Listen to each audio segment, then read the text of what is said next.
हाय दोस्तों, मैं प्रणाली फिर से आपका मेरे चैनल पे स्वागत है। तो चलिए बात करते हैं एपिसोड के बारे में। जिस हिसाब से जो बिग बॉस का इस साल फॉर्मेट है, वो फॉर्मेट के हिसाब से जनता के घर में एंट्री हो गई है। साथ ही साथ पलक और आकांक्षा की भी एंट्री हो गई है। लेकिन बिग बॉस ने पलक और आकांक्षा से कहा कि आपकी वोटिंग लाइन्स अभी कुछ देर के लिए शुरू की गई है, तो जितने वोट्स आएंगे वो कंटेस्टेंट बच जाएगा और जिसको कम वोट्स आएंगे वो घर से बाहर चले जाएगा। तो कुछ देर बाद बिग बॉस अनाउंसमेंट करते हैं कि ऑडियंस ने, जनता ने आकांक्षा को सेव किया है और पलक को घर से बेघर। लेकिन बिग बॉस पलक को एक ऑफ़र देते हैं, कहते हैं कि अगर तुम्हें इस घर में रहना है तो तुम्हें $30,000 बीबी करेंसी की ज़रूरत पड़ेगी और वो तुम्हें घर के बाकी जो सदस्य हैं, जो कंटेस्टेंट्स हैं, उनको कन्विंस करके उनसे जमा करने हैं। अगर तुम 30,000 करेंसी जमा कर पाई तो ही तुम इस घर में रह सकती हो। तब पलक सभी घर वालों के पास एक एक करके जाती है और उनसे कहती है कि क्या मुझे आप करेंसी दोगे, क्या मुझे आप करेंसी दोगे। तो सबसे पहले पलक जो है वो अविनाश के पास जाती है और उससे बात करती है और कहती है कि उनकी जो भी बातें होती है, तब अविनाश उसे कहता है कि हाँ, मैं तो तुम्हें दे दूंगा, जो तुम पहले सब लोगों से जमा कर लो, फिर जो बचेगा, जो बैलेंस अमाउंट होगी वो मैं तुम्हें दे दूंगा। फिर उसके बाद वो अभिषेक के पास जाती है। तब अभिषेक पलक को कॉन्फिडेंस देता है और कहता है कि अरे टेंशन मत लो, मैं 100% तुमको मेरे तरफ से दे दूंगा 5 से 6 हज़ार बीबी करेंसी। उसके बाद वो पूजा के पास जाती है, पूजा को कन्विंस करती है। पूजा उन्हें कुछ 2,000 या $1,000 देते हैं। उसके बाद फिर वो जिया के पास जाती है, जिया से बात करने की कोशिश करती है, बट जिया हैज़ यूजुअल नहीं मानती, क्योंकि उनके बीच में कुछ तो है पास्ट, जो दोनों दुश्मन है, एक्चुअली जो दोस्त बने दुश्मन, ऐसा हो गया है। तो पलक को वो सीधा कह देती है कि देख, मेरे पास भी बीबी करेंसी कम है और मुझे आगे सरवाइव करना है और अपने बीच का सिचुएशन तो तुझे पता ही है, तो मैं नहीं दे सकती। फिर वहाँ पे पलक मान जाती है और वहाँ से चली जाती है। लेकिन यहाँ पे जब अभिषेक पलक को श्योरिटी देता है कि मैं तुम्हें पैसे दूंगा, मैं तुम्हें बेबी करेंसी दूंगा, तब अभिषेक को ये सोचना चाहिए कि वो बेबी करेंसी जो है वो जिया और उसकी दोनों की कंबाइंड करेंसी है, तो वो खुद के फैसले से नहीं दे सकता। तो शायद उसको वो पहले उसको वो कंफर्मेशन देनी नहीं चाहिए थी, या फिर अपनी तरफ से एक प्रॉमिस देना नहीं चाहिए था पलक को कि मैं दे दूंगा। फिर बाद में वो ऐसा हो गया। लेकिन अगर वो एक अगर डिसीजन लेते जिया और अभिषेक मिलके कि 75,000 था कुछ दोनों का, तो उसमें से जो बेड जो लिया उन लोगों ने, वो माइनस करने के बाद जो बाकी बैलेंस बचेगा वो दोनों में डिवाइड कर लेते। और उस हिसाब से अगर अभिषेक को देना था तो जो डिवाइडेशन में अमाउंट आई थी उसमें से अभिषेक दे सकता था। बट उनका ऐसा है कि दोनों का कंबाइन है, तो कंबाइन ही वो रखे हुए चल रहे हैं। तो अभिषेक ने उसको कुछ दिया नहीं पलक को। फाइनल यही हुआ कि जिया नहीं मानी, इसके लिए अभिषेक ने उसको पलक को कुछ नहीं दिया। और उसके बाद फिर एक्चुअली देखा जाए तो जिया पहले दिन जब एंट्री हुई बिग बॉस में तो एक पॉजिटिव वाइब लग रही थी, बट एक्चुअली वो धीरे धीरे शायद अविनाश और उसका कुछ पास्ट है और उसका और पलक का कुछ पास्ट है, तो थोड़ी सी कहीं ना कहीं वो नेगेटिव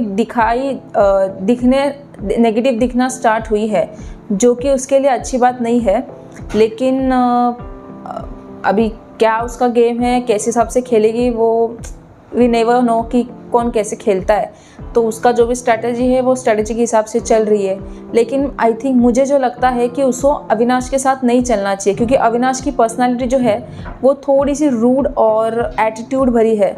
मतलब अभी तक के सीज़न में मैंने बहुत सीजन्स देखे हैं, उसमें ऐसा कोई कंटेस्टेंट दिखा नहीं। इवन सिद्धार्थ शुक्ला भी जो थे, वो उनका एक अलग ही ओहदा था, वो अपने हिसाब से रहते थे, बट उनका ऐसा नहीं, वो मतलब उनका एक लेवल ही अलग था।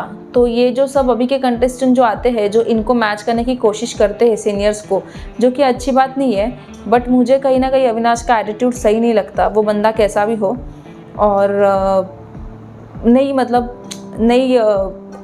वाइब मैच नहीं हो रही एक्चुअली। जो मैं जैसे मैं हूँ वैसा अगर मुझे कोई कंटेस्टेंट घर में लगता है तो मुझे वो पसंद आता है, वरना नहीं। तो मुझे थोड़ी बहुत स्टार्टिंग में जिया लगी थी, बट जिया का भी वाइब थोड़ा सा नेगेटिव होते जा रहा है, तो वो भी मतलब सही नहीं लग रही। लेकिन अभी जब से पलक और आकांक्षा घर में आई है, तब से थोड़ा घर वालों का वाइब चेंज हो गया है, हर कोई इनसिक्योर हो गया है। एक्चुअली देखा जाए तो जिया जो है वो पलक से इनसिक्योर हो रही है। अभी उनका एग्जैक्ट पास्ट क्या है वो तो धीरे धीरे पता चलेगा, बट अभी फ़िलहाल तो कोई आइडिया नहीं है कि किस वजह से उनके बीच में ये एक तनाव है, जो उनका एक वाइब जो चलता है वो अलग है वाइब। सो अभी वो देखते हैं। साथ ही साथ आज घर में झगड़े भी हुए किसी किसी के बीच, जैसे कुछ जिया मनीषा के साथ बात कर रही थी तो मनीषा को बोल रही थी कि अरे तेरा माल तो लेके गई आकांक्षा। तब वो उसी बीच बातों बातों में बेबिका और जिया के बीच थोड़ा सा झगड़ा हो जाता है। और फिर उसके बाद बेबिका कहती है कि अरे इसकी वाइब, अभी लोग आए घर में तो इसकी वाइब ही चेंज हो गई, अभी इसका एटीट्यूड ही चेंज हो गया। तो वो सब बातें बेबिका बोल रही थी, बट कहीं ना कहीं ये जो बोलना था जिया का वो सही नहीं था कि तेरा माल लेके गया मनीषा को, क्योंकि मनीषा जो है बहुत ही एंटरटेनिंग और स्वीट लड़की है, वो आगे जाके फटेगी अच्छा खासा, बट अभी वो फ़िलहाल सॉफ्टली चल रही है तो वो लोगों को पसंद आ रहा है। जहाँ तक मैं देख रही हूँ मुझे तो उसका कैरेक्टर घर में सबसे बेस्ट और अच्छा लग रहा है। साथ ही साथ अगर एक जेंटलमैन और एक सॉफ्ट हार्टेड दिल का जो इंसान बोलते हैं तो वो जैद है, दुबई मैन, तो वो भी थोड़ा सॉफ्टली चल रहा है, अच्छा दिखा रहा है। और साइरस और पूजा मैम तो अभी फ़िलहाल वो एक्चुअली सीनियर्स हैं तो उस हिसाब से वो ज़्यादा नहीं दिखाई देते, जहाँ पे ज़रूरत है उनकी वहाँ पर वो बातचीत करते हुए नज़र आते। तो अभी फ़िलहाल तो वो नहीं दिख रहे, शायद आगे दिखे। तो और उसके साथ साथ ये और एक चीज़ कि जैद जो है वो आकांक्षा के पीछे लट्टू हो गया है। वो आकांक्षा जहाँ पे जाती है उसके साथ साथ ही होता है। इवन आकांक्षा के लिए वो जब वो घर में आती है तब उसकी बैग्स वगैरह भी लेके जाता है, और वो जब वॉशरूम में होती है बातचीत कर रही होती है तब उसके लिए वो वाटरमेलन और पानी भी लेकर आता है। कि मतलब एक्चुअली वो है जेंटलमैन, बट उसको थोड़ा सॉफ्ट कॉर्नर हो गया है आकांक्षा के लिए। लेकिन जब वो वहाँ से जाता है तब आकांक्षा पलक से कहती है कि अरे उसकी 4 साल की बेटी है, वो शादीशुदा है। तो मेरा तो ऐसा फ़िलहाल कोई जोन नहीं है, मैं अभी फ़िलहाल वो जैसा मतलब वो जैसा अच्छे से बिहेव कर रहे हैं मैं उस हिसाब से उनके साथ बिहेव कर रही हूँ। तो और मस्ती उनकी बीच में चल रही थी, जैद और उसकी थोड़ी नॉटी मस्ती भी चल रही थी। आकांक्षा कह रही थी कि मुझे टैटू वाले लोग पसंद है, ये सब चीज़ें उनकी छोटी बड़ी मस्तियाँ चल रही थी। और एक चीज़ पे जैद भड़क भी गया था घर वालों पे, अभिषेक पे, कि आकांक्षा जाके जैद को बताती है कि अरे तुम्हें यू नो कि तुमको घर वाले सब भंवरा कह रहे हैं, तो बटरफ्लाई कह रहे हैं कि तुम यहाँ से उड़कर वहाँ जा रहे हो, और फ्री वाईफाई कह रहे हैं। तो जैद को अच्छी नहीं लगती वो चीज़ें। जैद जाके अभिषेक को बोलता है कि अरे मुझे ये सब चीज़ें पसंद नहीं आती और मैं कोई फ्री वाईफाई नहीं हूँ, तुम मुझे फ्री वाईफाई मत बोलो। तो इस बात के ऊपर बहुत थोड़ी देर तक वो मिसअंडरस्टैंडिंग चलती है। बेबिका और मनीषा उसको समझाने की कोशिश करती है जैद को, पर जैद बाद में मान जाता है। तो लेकिन वो अच्छी बात नहीं है कि किसी को तुम कुछ बोलो, भले वो उसका पीछा कर रहा है आकांक्षा का, लेकिन ये सब बोलना चीज़ें सही नहीं है। और वो एज अपने इंडिया में गेस्ट आए हुए हैं तो थोड़ी तो रिस्पेक्ट रखनी चाहिए कि फ्री वाईफाई, बटरफ्लाई या फिर भंवरा हो, ये सब चीज़ें सूट नहीं करती उनको बोलना।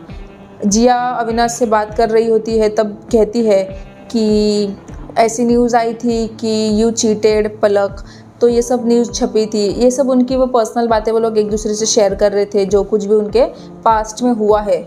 लेकिन वही है कि अगर पलक अलग चीज़ बोल रही है तो पलक अपनी साइड से बता रही है, जिया अपने साइड से बता रही है, प्लस अविनाश अपने साइड से बता रहा है। तो रियल स्टोरी क्या है वो एग्जैक्ट अभी तक तो समझ में नहीं आ रही है।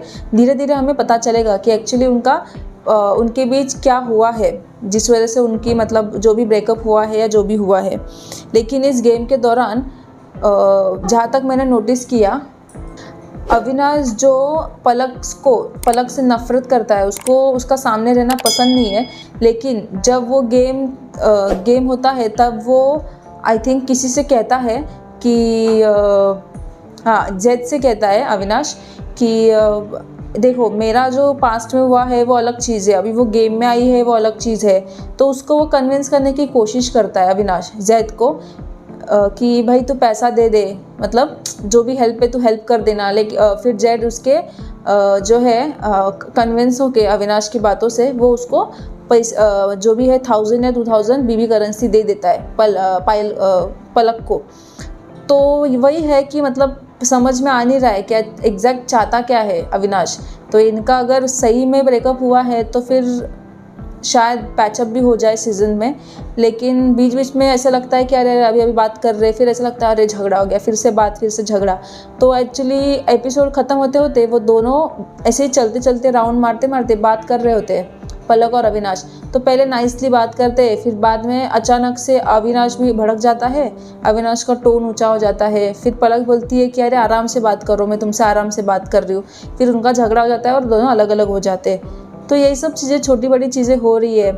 तो अभी फ़िलहाल तो मतलब कोई खुल के आ नहीं रहा है, धीरे धीरे सब लोग आएंगे। लेकिन जहाँ तक अब लग रहा है कि मुझे लग रहा है जिया थोड़ी सी खुल गई है। उसका एक्चुअली जो भी पहले सॉफ्ट थी, शांत थी, अभी वो बोलना स्टार्ट की है। और आई थिंक सो वो फटेगी, जिया फटेगी एक दिन। और फलक भी है, फलक भी स्ट्रॉन्ग है, बट वो ज़्यादा मुद्दों में पड़ती नहीं है। देखते अभी आगे क्या गेम खेलती है, गेम खेलने पर भी डिपेंड है कि कैसा खेलेगी। आलिया तो अभी फ़िलहाल तो ज़्यादा बातचीत करते हुए नवाजुद्दीन के बारे में अपने अपनी मतलब जो भी उसके लाइफ में हुआ है वो सब शेयर कर रही है लोगों से। बाकी तो अभी तो कुछ गेम हुआ नहीं है। आई थिंक जो लाइव दिखाया उस हिसाब से कल के एपिसोड में नॉमिनेशन टास्क होने वाला है। तो नॉमिनेशन टास्क में कौन कौन नॉमिनेट हुआ है ये हमें कल पता चलेगा। तो जैसे ही हमें कुछ अपडेट आती है हम आप तक ज़रूर पहुँचाएँगे। तो होपफुली आपने भी एपिसोड देखा होगा, तो आपको भी अगर मैंने जो कहा है वो आपको सही लगता है या गलत भी लगता है तो मुझे कमेंट में ज़रूर बताएं, ताकि फिर मैं उस हिसाब से भी आपके साथ मतलब वाइब मैच होकर रिव्यू शेयर कर सकती हूँ। सो अगर आपको ये रिव्यू अच्छा लगा है तो वीडियो को लाइक ज़रूर कीजिए और चैनल को सब्सक्राइब कीजिए। Thank you.